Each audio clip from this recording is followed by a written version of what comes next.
Graça e paz. Como é mais fácil quando chega a hora de você trazer a palavra e você vem de um momento de louvor tão maravilhoso como esse. Eu espero que você tenha participado também. Eu espero que você tenha sentido também a presença de Deus na primeira parte do culto nosso. Abra sua Bíblia no livro de Marcos, capítulo 5. E eu quero ler com você a partir do verso 21.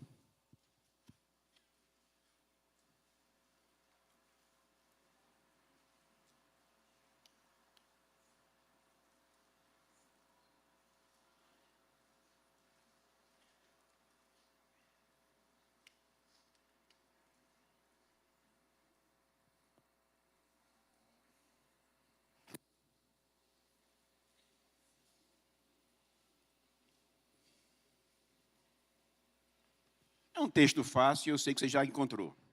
Amém? Eu achei que o amém ia ser mais forte, tem mais gente que encontrou. Todo mundo já encontrou amém? Amém. Que bom. Marcos 5, a partir do 21. Na minha Bíblia tem um subtítulo de O Pedido de Jairo. Diz assim a palavra de Deus. Tendo Jesus voltado de barco para o outro lado, reuniu-se em volta dele uma grande multidão, e ele estava junto do mar. Então chegou um dos chefes da sinagoga, chamado Jairo, e vendo-o, prostrou-se aos pés de Jesus e lhe pediu com insistência: minha filhinha está morrendo. Venha impor as mãos sobre ela, para que seja salva e viva. Foi Jesus com ele. E que Deus aplique a sua palavra aos nossos corações. Eu queria pedir um favor a você, não feche a Bíblia não, porque daqui a pouco a gente vai voltar para essa história e vai continuar nela um pouquinho mais. Amém? Eu queria que você pensasse em você agora, só em você. Em sua vida, em sua alma, em seu coração. Eu queria que você pedisse a Deus agora por você. Eu queria que você fechasse seus olhos e repetisse comigo essa oração. Todos juntos, vamos lá? Diga assim: Senhor Jesus, fala ao meu coração essa noite. Eu creio que o Senhor está aqui. Amém? Amém. Eu creio nisso. Sabe uma coisa que tem me chamado a atenção ultimamente? Nos cultos, nas mensagens, tudo que eu escuto. Eu percebo que muita gente que nos visita, eles sentem o culto. Eles sentem que o Espírito Santo toca no coração deles. Eles são impactados com a presença de Deus nesse local. Alguns não crentes, eles chegam a chorar. Mas tem uma coisa que tem atrapalhado muitos de não entregar isso a Jesus. Uma coisa que me intriga. Vergonha. Às vezes a pessoa está aqui conosco, ela está sabendo, entendendo que a palavra é para ela, que está martelando, que está tocando no coração dela. Você quer entregar isso a Jesus? Não. Porque ela faz uma lista de coisas e entre as coisas que ela pensa, está a vergonha. Como é que agora eu vou dizer para meus amigos que eu sou crente? Como é agora que eu vou chegar para minha casa, minha família e dizer assim: eu sou de Jesus, eu sou crente? E eu fiquei imaginando e pensando que vergonha, ela só vem para a gente, normalmente ela vem para a gente acompanhada de coisa ruim, de coisa feia, de coisa que não presta. Por exemplo, tem filho que tem vergonha do pai. Você vai ver, o pai é um alcoólatra, é um espancador de mulher, e o filho tem vergonha do pai. Tem pai que tem vergonha das atitudes do filho. Normalmente, a vergonha vem sempre acompanhada de uma coisa ruim. Deixa eu dizer uma coisa a você. Conta-se que um jovem, ele começou a pedir à mãe dele: mãe, não me leve até a escola não, por favor. Quando estiver perto da escola, a senhora solte a minha mão, fique de cá e deixe que eu vá sozinho. A mãe dele não tinha um olho, usava um tapa-olho. E ele morria de vergonha do quadro da sua mãe. E ele não imaginava que ele era metido a socializar, a ser popular, a ser falante, muito amigo da escola, que alguém visse esse defeito terrível no rosto de sua mãe. E ele pediu a ela: não vá não, mãe. E continuou toda a sua juventude, adolescência, juventude, cresceu com vergonha da sua mãe. Casou e não queria que a esposa dele tivesse contato com a mãe, porque ele morria de vergonha da mãe dele. Quando a esposa dele engravidou, ele não queria que o filho dele visse a mãe, para o filho não se assustar. A mãe dele morreu, sem ir para o seu casamento, sem ir na sua casa, sem conhecer o neto. E só depois que a mãe dele morreu, que alguém disse: por que você tem tanta vergonha da sua mãe? Aquele defeito no rosto dela, não era defeito, não. Quando você era novinho, você teve câncer nos olhos, e ela doou o olho dela para você. E ele, arrependido agora, era tarde demais. A vergonha tinha sido acompanhada de uma aparência feia que a mãe dele tinha. Mas por que as pessoas se envergonham de Jesus? Qual é o defeito? Qual é a falha? O que é de errado em Jesus para a gente se envergonhar dele? O texto que nós lemos conta de quando Jesus veio lá do encontro com o endemoniado gadareno e agora chega no outro lado, desce do barco, já está uma multidão esperando Jesus. E você leu comigo aqui no texto que um homem chamado Jairo, chefe da sinagoga, um dos chefes da sinagoga, um importantíssimo, ele vai ao encontro de Jesus e Marcos diz que ele se prostra aos pés de Jesus e ele clama a Jesus com insistência. O que você entende quando diz assim, pede a Jesus com insistência? O que vem na sua cabeça? Que ele chegou, se prostrou e disse: Jesus, cura minha filha? Somente isso? Ou você acha que tem mais coisa por aí? Está lembrado os episódios de Chaves? De Kiko? Quando ele quer falar uma coisa com o seu Madruga? Diz que sim, vai, diz que sim, sim, vai, diz que sim, sim. Seu Madruga, não, vai para lá. Eu imagino que Jairo, ele se prostra aos pés de Jesus, e a Bíblia diz que ele pediu com insistência. Não foi só uma vezinha, não, irmãos. Agora, você acha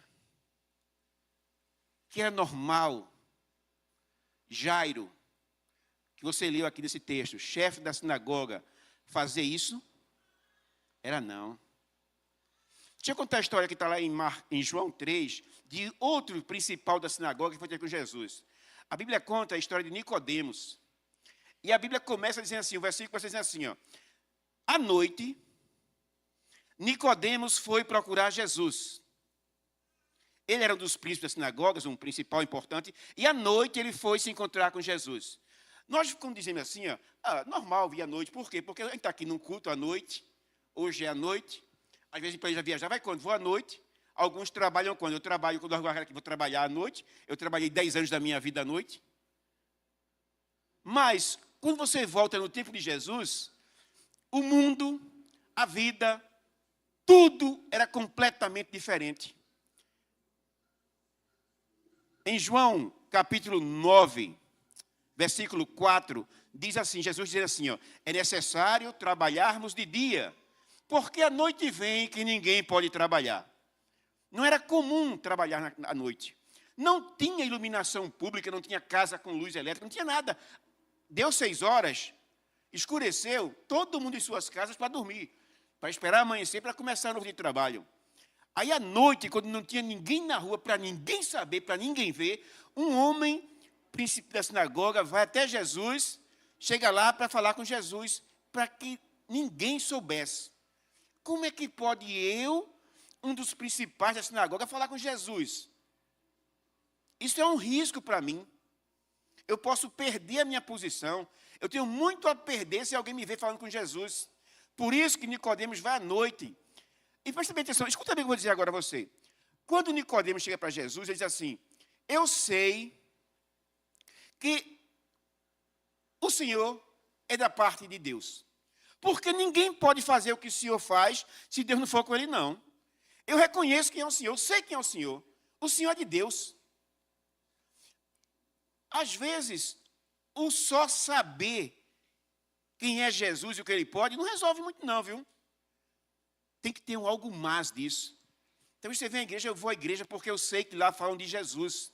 Eu sei que lá cantam louvores e adoram a Jesus. Eu sei que lá pregam Jesus, pregam salvação. Você quer para você? Não, eu sei que é, mas não quero para mim. Só saber não resolve muito não. Nicodemos vai falar com Jesus de noite, para ninguém saber, na casa da luz, escondidinho. Aí Jesus diz assim, ó, Nicodemos, quer saber uma coisa? O importante é nascer de novo. Você tem que nascer de novo. Ele disse, como é que pode eu nascer de novo? Como é que pode nascer de novo? Um homem velho vai voltar para a barriga de sua mãe? Foi com ironia com Jesus. Jesus, como você, sendo mestre em Israel, doutor da lei, conhecedor, que explica, que ensina o povo da lei, que orienta o povo, que incentiva o povo a buscar a Deus, você vem com piada, vem com graça, não sabe do que eu estou falando? Você não entende o que eu estou dizendo? É necessário nascer de novo, sim. E aqui nós estamos rodeados por pessoas que já nasceram de novo, amém? Pessoas que levavam a vida que diziam assim, não quero essa vida mais para mim. Não é isso que eu quero para mim.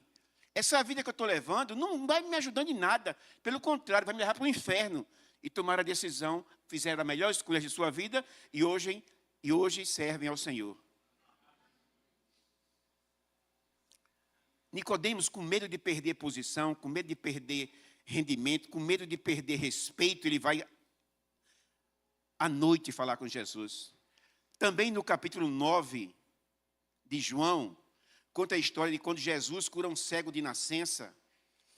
E depois do debate, os líderes religiosos estão acorchando o cego. Aí diz, quem foi que curou você? Eu disse, olha, quem ele era eu não sei. Mas ele cumpriu o que eu mais precisava. Eu sei que eu era cego, agora eu vejo. Aí depois ele vai descobrir que foi Jesus que curou ele. Aí os pais do cego são acorchados. Se você abrir sua Bíblia em João 9:22, diz que os pais deles estariam prestes a ser expulsos da sinagoga só pelo fato de eles terem dito assim, ó, esse Jesus que está aí é o Cristo. Eles seriam expulsos das sinagogas. Tanto que o pai diz assim, ó, ele já é grandinho, pergunte para ele quem foi, é responsabilidade dele, não é nossa, não é minha não. Reconhecer quem era Jesus acarretava perdas para essas pessoas. Está entendendo? Jairo vai de noite, os pais do cego se esquivam da responsabilidade, porque se algum dos frequentadores, dos líderes da sinagoga dissesse, esse Jesus é o Cristo, eles corriam o risco de ser expulso, desrespeitado, perder tudo. A gente leu a história de Jairo, que era tudo isso. Mas ele tinha uma imensa necessidade. A filhinha dele estava em casa entre a vida e a morte. Jairo era um dos líderes da sinagoga. Era o homem que explicava as escrituras para os outros. Era o homem que organizava tudo. Era o homem que fazia escalas de quem ia pregar hoje. Era o homem responsável por tudo que acontecia na sinagoga. Ele era quem dizia às pessoas que chegavam aflitas lá, olhe, você tem que buscar Deus. É Deus que resolve. Busque na Torá, busque nas Escrituras, busque porque é Deus explicar, porque aqui já aconteceu no passado, e Deus livrou, e Deus salvou, e ele acreditava, ele era o líder, ele incentivava. Agora chegou a situação na vida dele, e agora ele não tinha mais como resolver aquele problema. E naquele dia ele sai de casa, deixando a filhinha dele entre a vida e a morte. Pela posição que ele tinha acesso aos melhores médicos da época. Ele tinha acesso aos melhores tratamentos da época. E dia após dia, com todos os recursos, ele olhava para sua filha e hoje ela está pior do que estava ontem. E quando chegava amanhã, ele dizia a mesma frase, ela hoje está pior do que estava antes. E minha filha está morrendo. Minha menininha de 12 anos está morrendo. Todo o meu conhecimento, toda a minha posição não vale de nada nesse momento. Se ele tivesse falado com alguém, alguém poderia dizer assim: Jairo, para onde é que você vai? Jesus. Jesus pode me salvar. Jesus pode mudar a situação. Jesus pode me dar uma solução para a minha vida. Mas Jairo, como é que tu vai? Tu vai confessar que esse Jesus é o Cristo? Tu vai perder teu cargo, Jairo. Tu vai perder tua posição, Jairo. Tu vai perder o respeito dos outros, Jairo. Como é que tu pode ir atrás desse homem, Jairo? Vai contra tudo que tu acredita, Jairo. Eu fico imaginando assim, a situação de Jairo é mais ou menos assim, ó, presta atenção. Tem líderes religiosos, até evangélicos, pastores, que se souberem que um membro da igreja dele veio visitar outra igreja, eu digo porque eu sei, ele vai ser disciplinado. Se souber que veio para Batista, então, meu Jesus do céu, vai tomar a carteirinha de membro, viu? Ah, minha igreja é essa, não pode ir lá não. Se for, é problema. Para Jairo era muito maior a distância. Se eu reconhecer que esse Jesus vai salvar a minha filha, eu estou perdido. Perdido eu estou, ele deve ter pensado, se eu não fizer nada e chegar em casa daqui a pouco e encontrar minha filha morta, a necessidade que eu tenho é maior do que a dificuldade, do que a vergonha que eu possa passar. A dor que eu vou sentir se eu perder a minha filha não se compara a uma vergonha que eu possa passar diante da multidão. E ele sai de casa determinado a abrir mão de sua posição. Vamos ler de novo o que a gente leu? Versículo 21. Tendo Jesus voltado de barco para o outro lado, reuniu-se em volta de uma grande multidão. Ele estava junto do mar. Então chegou um dos chefes da sinagoga, chamado Jairo, e vendo, veja só, tem o quê? Tem uma multidão lá com Jesus. A cidade está toda lá para ver Jesus chegar. Então chegou um dos chefes da sinagoga, chamado Jairo, vendo, ele quando viu Jesus, ele fez o quê? Ele prostrou-se aos pés de Jesus. Ele se joga de joelhos aos pés de Jesus. Jairo, tu é doido. Tu estás dizendo o que com isso? Que esse homem é o Cristo? Ele não interessa. Eu não quero que minha filha morra. E eu sei que esse homem pode responder à minha necessidade. E esse homem pode resolver o meu problema. E esse homem pode resolver o teu problema também. Aí o texto vai dizer agora que ele insiste com Jesus. Senhor, cure minha filha. Senhor, só o Senhor pode curar minha filha. Senhor, eu sou chefe de sinagoga, eu sou líder religioso. Senhor, eu abro mão de tudo, porque eu preciso é do Senhor. Senhor, a minha posição não importa. Senhor, o que os outros vão comentar de mim não importa. Senhor, a vergonha que alguém pode querer apontar para mim não importa. O que eu preciso é do Senhor. E jogado aos pés de Jesus, ele continua insistindo com Jesus. Jesus, salve minha filha. Minha filhinha está morrendo, Jesus. E eu acredito, eu fico imaginando que ele repete essa frase algumas vezes. Algumas vezes. Jesus está com a multidão resolvendo situações e ele continua lá insistindo. Não esqueça de mim, não. Jesus, vamos na minha casa. Jesus, vamos na minha casa. Quando Jesus vai na casa dele, todo mundo conhece a história já. Entre a situação, entre ele se jogar aos pés de Jesus, implorar, clamar, falar, pedir. Quando se levantam ambos que vão dentro da casa de Jesus, aparece a mulher que toca em Jesus. A multidão, Jesus, para agora. Quem foi que me tocou? Se eu sou Jesus, esqueça isso, Jesus. Depois de ver isso aí, Jesus, minha filhinha está morrendo em casa. Você conhece a história da mulher com fluxo de sangue? Ela conta a história dela, que já foi a médica, que já foi tudo, que há 12 anos está sofrendo. No ano que a menina de Jairo nasceu. Essa mulher adoeceu. E ele está contando a Jesus, olha, eu já gastei com médico. Eu já fiz todo o tratamento possível. Em 12 anos consumiu tudo que eu tinha. Ia ser uma mulher pálida, magra, com aparência terrível. Senhor, e Jairo acompanha, assiste, Jesus, não vai dar tempo não. Jesus cura aquela mulher. Jesus devolve a vida àquela mulher.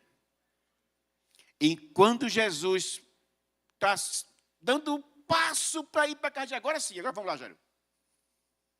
Chega alguém e diz, Jairo,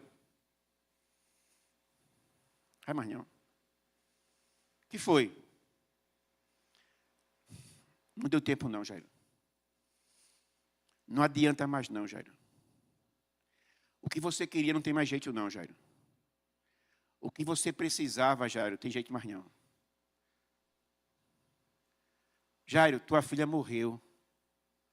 Aí Jesus se vira para ele e diz assim, não tema não, só creia.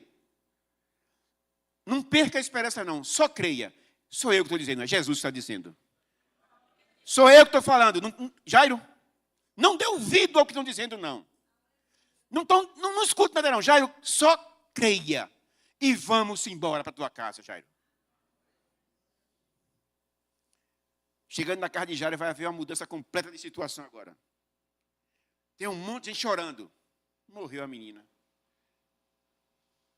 Quando Jesus chega na casa, alguns discípulos, o quadro é triste, meio muita gente chorando. Uma menina de 12 anos morreu. Está no quarto de cima, morta, ela já chororou, gritaria, tristeza. Aí Jesus chega assim e diz, não tenha medo não. Ela não está morta não. Não existe decisão final antes da minha palavra não. Não existe decisão final antes da palavra de Jesus, não. Você crê nisso? Eu creio nisso, eu creio nisso. Não existe decisão final antes da palavra de Jesus, não. Mas já que está morta. Eu disse que estava morta? Não. Vamos lá. Eu estou dizendo que ela não está morta. Aí muda o quadro. De um monte que estava chorando, agora passa a zombar e a rir. Você está doido? Ah, Jesus, acho que Jesus continua dizendo assim, Jairo, continua crendo, isso. Vem comigo e continua crendo. Jesus sobe com alguns discípulos seus. Chega no quarto e ainda está deitada. Não tem respiração mais. Humanamente está tudo perdido. Logicamente está tudo perdido. Mas faltava ainda uma palavra de Jesus. Talvez você pense que para você está tudo errado já, tudo perdido já. Essa noite, se você veio aqui, é porque Jesus tem uma palavra para o teu coração. E você não pode ter vergonha desse Jesus, não. Porque já não teve vergonha, não. Ele sabia do que ele precisava. Ele sabia do que ele precisava. Eu sei do que eu preciso. E você sabe do que você precisa. E Jesus tem para dar a você o que você precisa.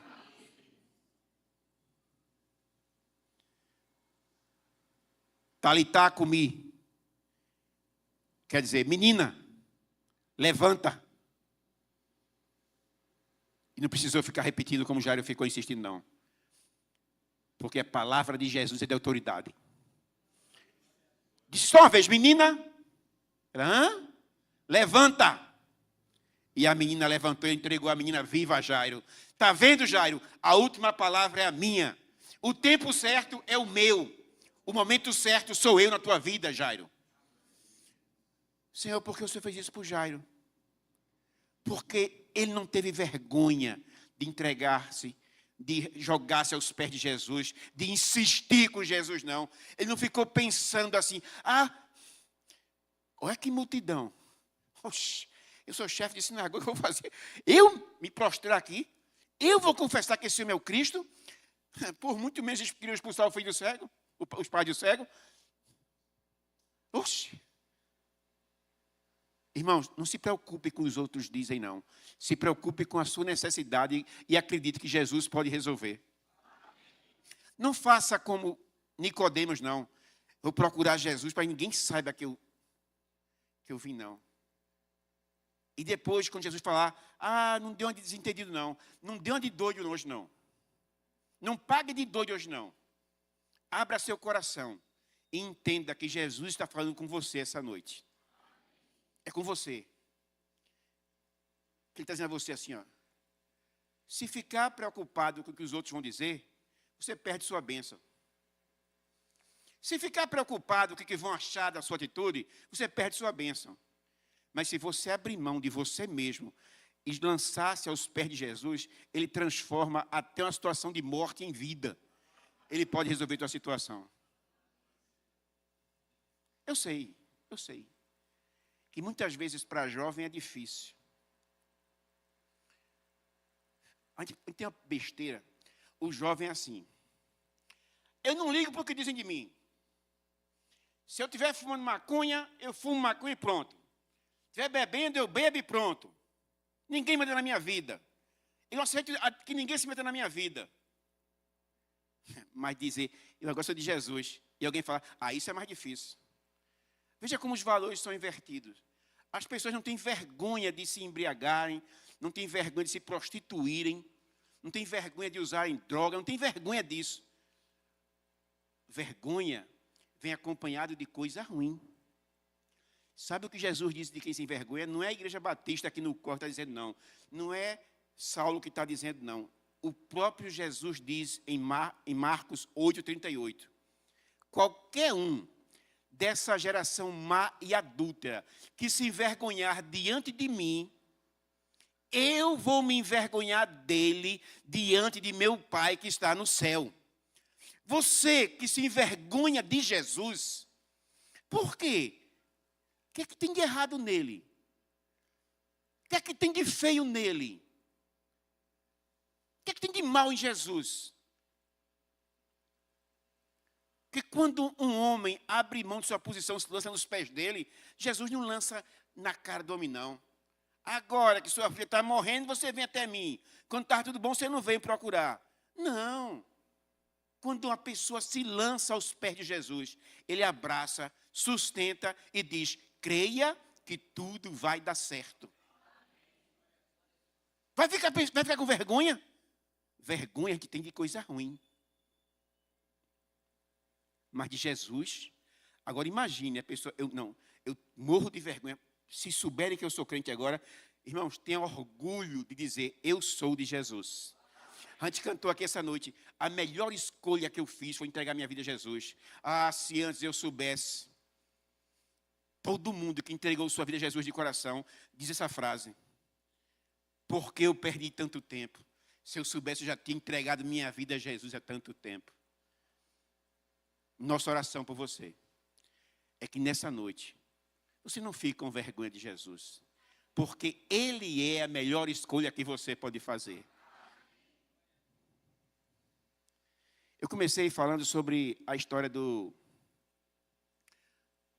rapaz que tinha vergonha de sua mãe. Eu queria contar outra história agora para encerrar. Conta-se que uma mãe deixou seu filho em casa e foi bem rapidinho no mercadinho fazer algumas compras. E onde eles moravam, tinha um riacho atrás da casa dele. E quando a mãe foi para o mercadinho que voltou, foi na hora que o filho tinha chegado da escola, meio-dia, calor insuportável. O menino tirou a camisa, tirou o sapato e lançou-se no lago para tomar banho. Como ele sempre fazia. Só que dessa vez, quando a mãe dele vem andando, que olha, da margem do lago tinha um jacaré grande. E quando o menino saltou na água, o jacaré viu e saltou também, foi de encontro ao menino. E ela de cá viu a cena, o jacaré se aproximando do filho dela, menino de 7 anos de idade. E ela começou a gritar, correr para dar tempo. Quanto mais ela corria, mais os dois se aproximavam. Quando ela chegou perto do menino, o jacaré agarrou nos pés do menino e mordeu. E ela cravou as unhas no braço do menino, ficou aquela luta, ela puxando de cá, o jacaré de lá, o sangue jorrando, tanto no braço como nas pernas do menino. Ela desesperada, gritando. Quando um caçador de lá viu a cena, atirou no jacaré, matou o jacaré e levaram depressa o menino para o hospital. Chegando no hospital, a reportagem foi lá visitar e disse: garoto, você está muito machucado, seus pés estão muito machucados. Eles estão. Meus pés estão muito feios. Eu perdi carne, perdi muito sangue. Agora, eu não tenho só essas cicatrizes no meu pé, não. Eu tenho outras cicatrizes no meu braço também. Essas cicatrizes dos meus pés representam o mal que queria me destruir. Mas essa nos meus braços, das unhas de minha mãe, representa o amor dela e me sustentar para não me perder. E eu estou orgulhoso dessas minhas cicatrizes. Eu queria dizer a você, talvez você passou por um momento difícil na sua vida, que deixou algumas marcas pesadas na sua vida. Talvez seja Deus segurando você. Talvez seja o amor de Deus, as marcas do amor de Deus, porque Ele não quer perder você. Se você veio aqui com o coração ferido, machucado, você veio ao lugar certo. Porque aqui é o lugar de você receber do amor de Deus na sua vida.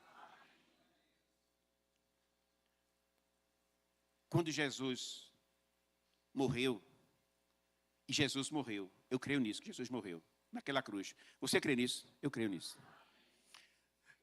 Mas eu creio também que Jesus ressuscitou. Você crê nisso? Quando Jesus ressuscitou, Ele apareceu aos discípulos. E Ele apareceu e falou com os discípulos, e Tomé não estava presente. Sabe o que Tomé disse? Se eu não ver as feridas dele, se eu não tocar nas feridas dele, eu não acredito.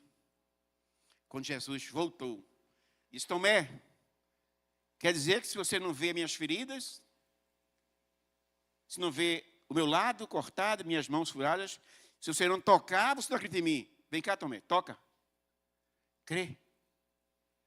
Não tenha vergonha de minhas marcas, não. Não tenha medo de minhas marcas, não. Acredite nas cicatrizes de Jesus que foi por você.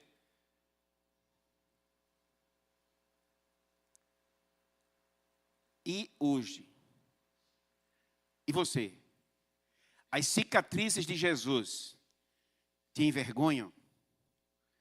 Ou as cicatrizes de Jesus lhe dá força para continuar acreditando nele? As cicatrizes de Jesus me dão força para continuar acreditando nele. Eu creio que as mãos que um dia Ele estendeu para curar, Ele continua estendendo essa mão. Mãos que um dia Ele estendeu para abençoar, Ele continua estendendo essa noite. E Ele quer estender essa mão na sua vida também.